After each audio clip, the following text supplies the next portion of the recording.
వాడు కూడా ఓడిపోతే బాగుండని ఉన్నది.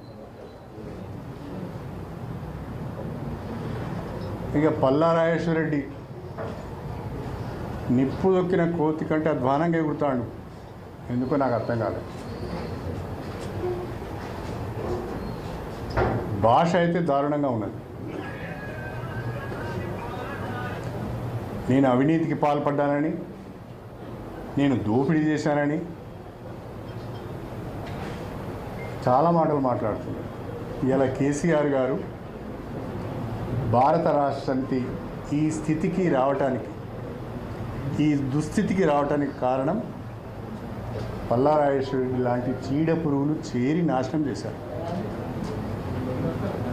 తెల్లారు లేస్తే పక్కన ఉండి చెప్పుడు మాటలు, లేనిపోయిన మాటలు చెప్పి పార్టీని భ్రష్టు పట్టించారు.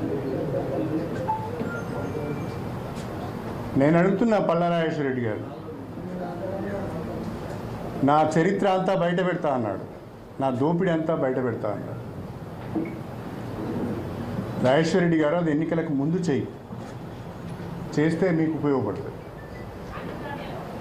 నేను ఎక్కడ తప్పు చేశాను, ఎక్కడ దోపిడీ చేశాను, ఎక్కడ భూ కబ్జాలు చేశాను, ఎవరి దగ్గర డబ్బులు తీసుకున్నానో మీరు ఒకసారి చెప్తే అది మీకు ఉపయోగపడుతుంది. అది చెప్పలేదనుకో, నువ్వు చేసిన ఆరోపణల పైన ఆధారాలతో బయటికి రాలేదనుకో, నీ బట్టలు తీసి జనగామ చౌరస్తాలో నిలబెట్టుడు మాత్రం ఖాయం.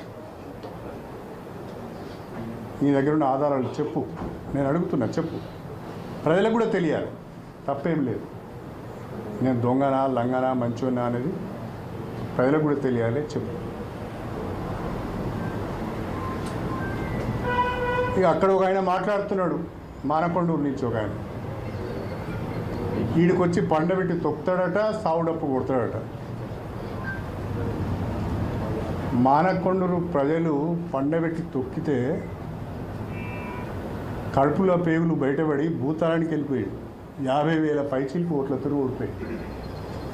బుద్ధిలో ఎదురపోయి ఇంకా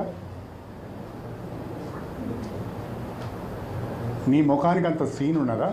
నా దగ్గరికి వచ్చి సావుడప్పు కొట్టేంత సీన్ ఉన్నదరా? నిన్న మొన్నటి వరకు నా చుట్టూన్న వాళ్ళు ఒక్క రోజులోనే ఎంత కఠినంగా మాట్లాడుతున్నారు అంటే వాళ్ళ కడుపులో ఎంత విషం ఉన్నదో అర్థమైంది. తర్వాత నా పైన ఒక దుష్ప్రచారం కూడా చేస్తున్నారు. పార్టీ నుంచి నేను డబ్బులు తెచ్చుకున్నానండి. నేను పత్రికాముఖంగా చెప్తున్నా, కేసీఆర్ కానీ, హరీష్ రావు గారు కానీ, కేటీఆర్ కానీ, లేదా జిల్లాకు సంబంధించిన ఏ నాయకుల ద్వారా కానీ, ఏ వ్యక్తి ద్వారా కానీ ఒక్క రూపాయి నేను తీసుకున్నట్టుగా మీరు చెప్పగలిగితే, మీరు నిరూపించగలిగితే, నేను సవాల్ చేస్తున్నా, నా బిడ్డ నేను పోటీంచి తప్పుకుంటాను.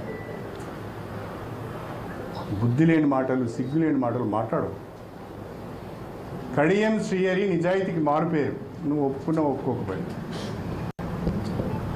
అట్లాంటి తప్పుడు పనులు ఎన్నడూ చేయను నేను.